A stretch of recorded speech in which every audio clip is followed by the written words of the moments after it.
Bonjour à tous, dans cette vidéo je vais vous évoquer un piège auquel beaucoup de débutants peuvent être confrontés. Ça vient de m'arriver. Ça concerne le multimètre en mode voltmètre. Alors le contexte, c'est en utilisant ce montage capteur de champ à base d'AOP FET qui a été imaginé par Valérie Marzelin. Moi j'ai juste rajouté le galvanomètre. Eh bien j'ai voulu vérifier le comportement de mon circuit et m'assurer que tout marchait bien. Donc là par exemple quand j'approche un polystyrène qui est chargé en électricité statique, on voit que quand je l'approche, c'est la LED verte qui s'allume, quand je l'éloigne, c'est la LED rouge qui s'allume. Et puis, au niveau du galva, quand je l'approche, elle dévie vers la droite, et quand je l'éloigne, elle dévie vers la gauche. Là, j'ai des tongs aux pieds, et on voit que quand je marche sur le sol, je reproduis également des détections, puisque c'est tantôt la LED verte qui s'allume, tantôt la rouge, et j'ai également le galvanomètre qui dévie tantôt d'un côté, tantôt de l'autre. En marchant avec mes chaussures, je crée des variations de champ statique qui sont détectées, captées par ce montage. Et ce montage peut également capter le 50 Hz, puisqu'on voit que quand j'approche ma main de l'antenne, et bien là cette fois c'est les deux LED qui s'allument. En fait on a l'impression qu'elles sont allumées toutes les deux en même temps, mais elles sont bien alternativement allumées tantôt l'une, tantôt l'autre, mais à une fréquence de 50 Hz, donc ce qui fait qu'à l'œil on ne le voit pas, on a l'impression que les deux sont allumés. Maintenant venons-en à mon problème, je vais vous montrer un extrait du schéma de ce circuit. Le voici. Alors je ne vous l'ai pas mis en entier pour pas alourdir la vidéo, puisque le but de cette vidéo n'est pas de vous expliquer ce montage, mais de vous expliquer le piège auquel j'ai été confronté. Donc juste pour info, ici donc j'ai l'AOP FET qui va me servir à allumer tantôt une LED, tantôt l'autre et à faire dévier le galvanomètre en fonction d'une tension qui sera lue sur mon antenne, qui est sur la porte non inverseuse. Sur la porte inverseuse, en réalité, en fait, j'ai amplifié dans mon circuit, j'ai mis des résistances pour faire un système d'amplification. Donc là, pour simplifier, je ne l'ai pas mis. Et puis ici, j'ai une résistance de 10 mégas, donc là, c'est là que c'est très important, que j'ai relié à une masse virtuelle à 4 volts. Le montage, je l'alimente en 8 volts. Donc là, j'ai tout un système que je ne vous ai pas mis aussi avec des AOP FET pour me créer une masse virtuelle bien stable à 4 volts. Et puis ici, j'ai le ground du circuit. Donc ce que j'ai voulu faire, c'est vérifier quelle était la tension qui était présente ici au repos, sachant qu'ici j'ai 4 volts.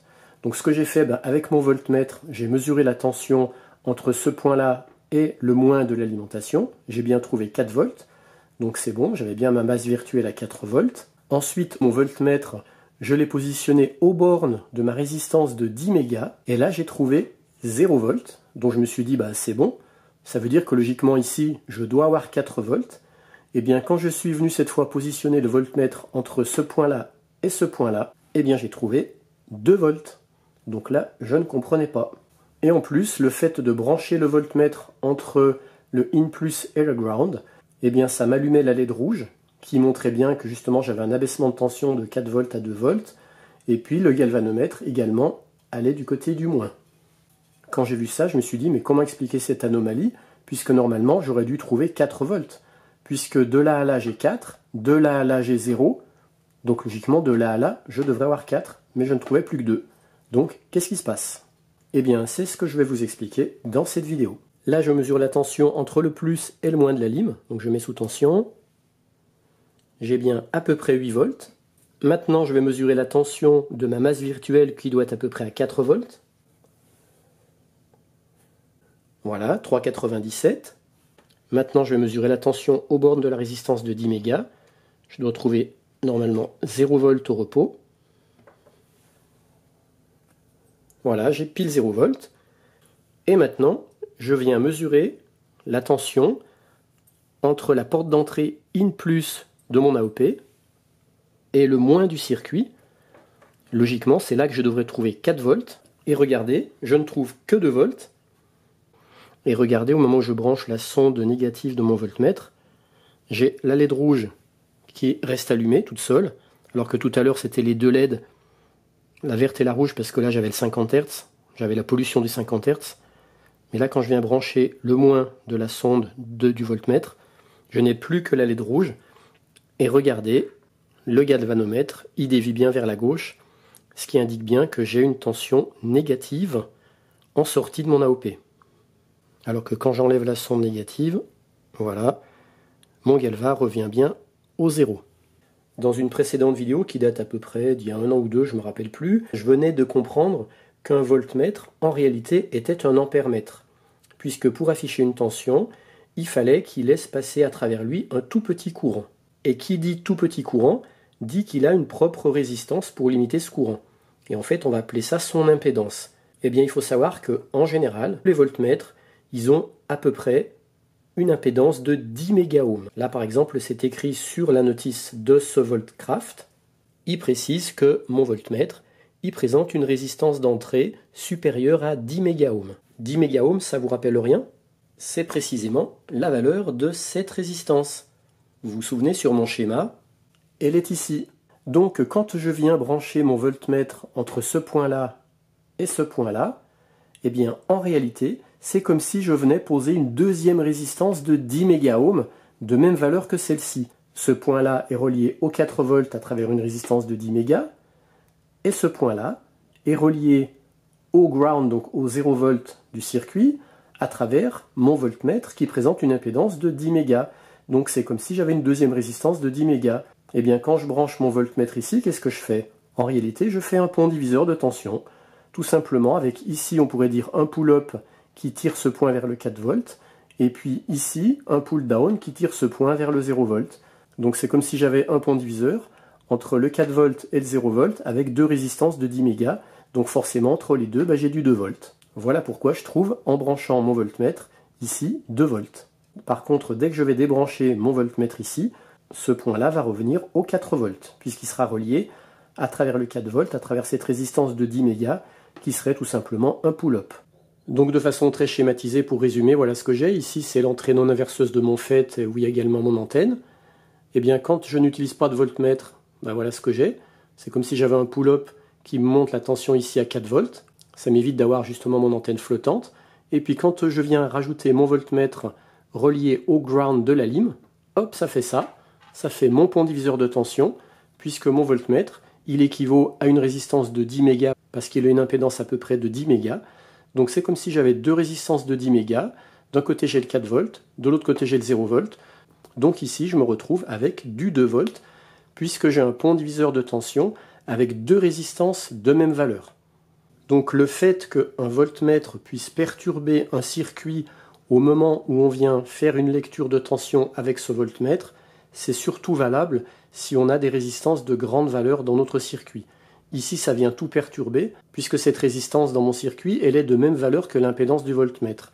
Si ici j'avais une résistance de 1K ou 10K ou même 100K, le fait de venir brancher mon voltmètre n'aurait pas faussé la tension qui se trouvait à ce point-là, puisqu'on aurait trouvé à peu près du 4 volts aussi. Par contre, avec un voltmètre qui a une impédance de 10 mégas, dès qu'on commence à avoir des résistances qui s'approchent de 1 méga et au-dessus, eh bien là, le fait de brancher un voltmètre peut fausser la lecture de la tension et perturber même le fonctionnement du circuit. Pour être sûr de bien faire comprendre par tous les débutants, je prends un autre exemple. Imaginons qu'on a un petit circuit tout simple avec une alim en 8 volts, ici le ground, ici on a une résistance de 10 mégas et ici une résistance de 5 mégas. Donc ça fait un pont diviseur de tension et ce point-là, il aura une tension de 8 volts, la tension de la lime, multipliée par 5/15e, puisque ici on a une résistance de 5 mégas, ici une résistance de 10 mégas, donc ça fait une résistance totale de 15 mégas, et donc ce point-là, il aura une tension de 8 volts par 5/15e, donc 2,67 volts. Aux bornes de cette résistance, on aura 2,67 volts. Aux bornes de cette résistance, on aura une tension de 5,33, c'est-à-dire soit 8 moins 2,67, soit 8 fois 10/15e. Dans les deux cas, on trouve 5,33. Maintenant, si avec mon voltmètre d'une impédance de 10 mégas, je veux vérifier la tension qu'il y a aux bornes de cette résistance, qu'est-ce qui va se passer? Eh bien, je vais venir brancher ici mon voltmètre, entre ce point-là et ce point-là. Comme il a une impédance de 10 mégas, eh bien, c'est comme si je venais en fait brancher une deuxième résistance de 10 mégas en parallèle avec cette première résistance de 10 mégas. Voilà, donc c'est comme si j'avais deux résistances de 10 mégas en parallèle. Or, on se souvient que deux résistances de même valeur en parallèle, ça équivaut à une résistance de la moitié de la valeur. Donc ça, c'est comme si j'avais une seule résistance de 5 mégas. Et du coup, cette fois, j'ai un pont diviseur non plus de 10 et 5 mégas, mais de 5 et 5 mégas, ce qui fait que la tension là ne sera plus de 2,67 volts, mais de 4 volts. Donc ça, à chaque fois que je vais venir brancher ici mon voltmètre.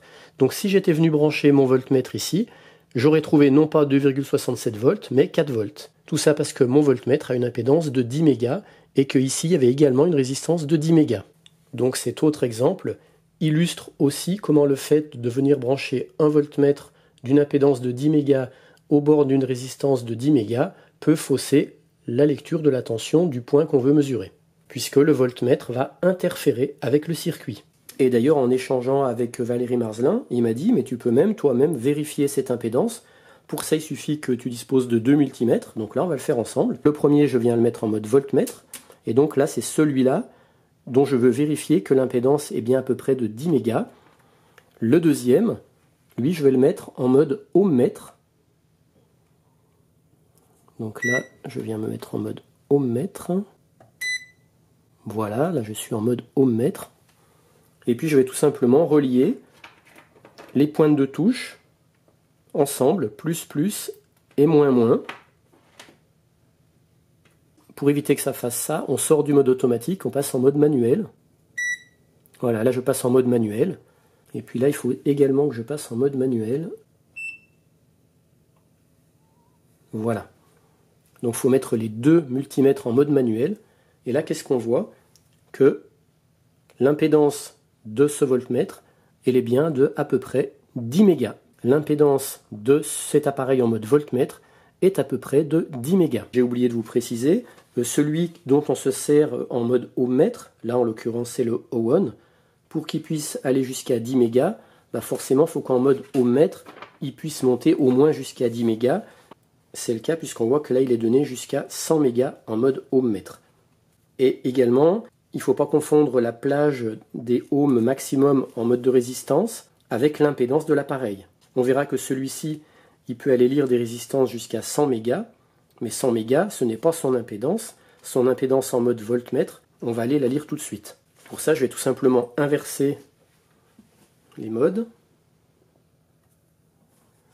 Là, cette fois, celui-ci, je le mets en mode ohmmètre. Et celui-ci, bah, je le laisse en mode voltmètre. Et voilà l'impédance de ce multimètre en mode voltmètre. Lui, il est de 11 mégas. Alors pareil, au début, moi je confondais un petit peu. Je croyais que la plage de lecture maximum du mode ohmmètre me donnait l'impédance de l'appareil, mais pas du tout.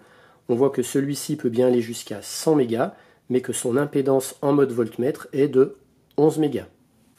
J'ai oublié de préciser, la lecture maximum de celui-ci, le Voltcraft, en mode ohmmètre, on voit qu'il peut aller jusqu'à 60 mégas, contrairement à celui-ci qui pouvait aller jusqu'à 100 mégas. Maintenant, je vais aller mesurer par curiosité l'impédance de ces deux autres multimètres. C'est parti. Maintenant, je vais mesurer l'impédance de celui-ci. Donc, celui-ci, je le mets en mode ohmmètre pour mesurer de la résistance. Et celui-ci, je me mets en mode voltmètre. Et je rappelle les pointes de touche. La pointe de touche plus de celui-ci avec la pointe de touche plus de celui-ci. Et le COM de celui-ci avec le COM de celui-ci. Et bien là, on voit que ce voltmètre, il a une impédance de 11 mégas.